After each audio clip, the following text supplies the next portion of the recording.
Sa gitna po ng patuloy na paggalaw ng mga produkto sa bansa, isang issue sa pantalan ang binabantayan ngayon ng mga negosyante at trucker ang hamon sa pagbabalik ng mga bakanting container. Paano ito makakaapekto sa daloy ng produkto at sa presyo ng bilihin? Narito ulat ni Cristel Guangco. Nagtipon-tipon ng mga customs broker, tracker at kinatawan gobyerno sa ika-4 na kapihan ng Philippine Chamber of Customs Brokers Incorporated sa Intramuros. Layunin ng pagtitipon na mailahad ng bawat stakeholder ang kanilang sentimiento at makahanap ng pangmatagalang solusyon sa problemang maaaring makaapekto sa supply chain ng bansa. Sa bawat produktong nakikita natin sa grocery, hardware o online shop, may mahabang pinagdadaanan ito bago makarating sa mamimili. Ganito ang daloy. Mula sa manufacturer, sa shipping line, dadaan sa port at customs, kukunin ng truck papunta sa warehouse bago ihatid sa tindahan at sa huli sa mamimili. Kapag may aberya sa kahit isang bahagi nito, naaantala ang produkto at posibleng madagdagan ang gastos. Ayon sa mga dumalo sa kapihan, ilan sa pangunahing hamon sa pagbabalik ng empty containers ay ang kakulangan ng container yard, mataas na detention fees, limitadong truck turnaround at operasyon ng foreign shipping lines na hindi kontrolado ng lokal na ahensya. Para kay Mary Zapata, Presidente ng Confederation of Truckers Association of the Philippines o CTAP, mahalagang manggaling ang panawagan sa pinakamataas na opisyal upang magkaroon ng pahayag mula sa Office of the President, Executive Secretary at Secretary of Finance na kailangan na itong aksyonan agad. This must be addressed ASAP or else it will remain a problem. Sinabi rin ni Zapata na may ilang opisyal ng gobyerno na hindi nakikita ang epekto. Pero para sa truckers, napakahirap ng kanilang daily operations. There are some government officials' pronouncements na hindi raw nakaka-apekto yung problema namin sa return of empty. That is not the reality. The reality is it is really very, very challenging on the part of the trucker because our trips is so limited. We cannot have a turnaround easily because of limited space nila to accept the container and of course, the inefficiency of their people.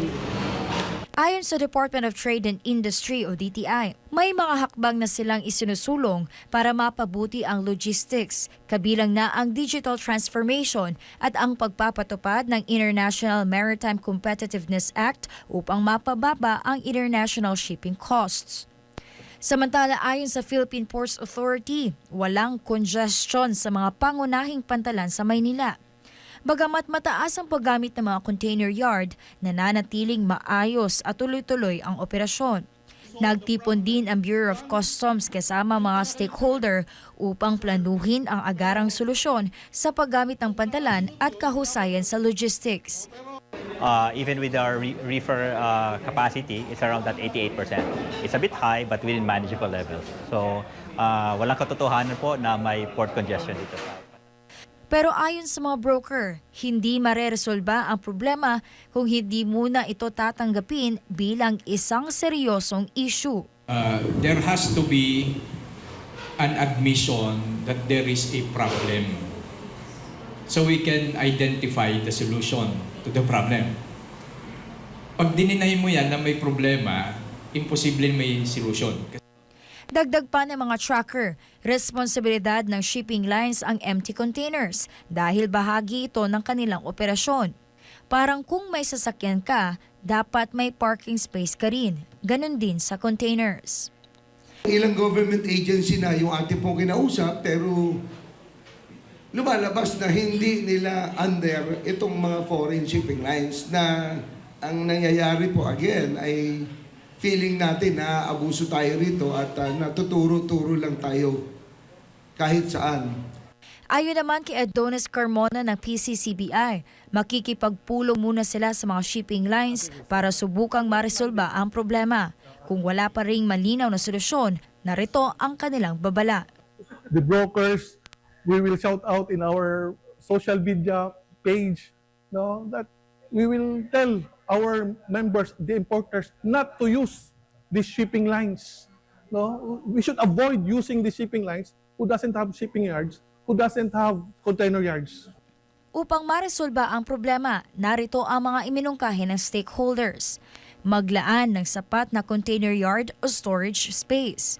Gumamit ng digital tracking para mas mabilis masubaybayan ang containers. Magkaroon ng malinaw na regulasyon at enforcement mula sa gobyerno. Hikayatin ang shipping lines na magtayo ng local container yards. Patuloy na stakeholder meetings para masubaybayan ang progreso. At ipromote ang International Maritime Competitiveness Act para mapababa ang international shipping costs.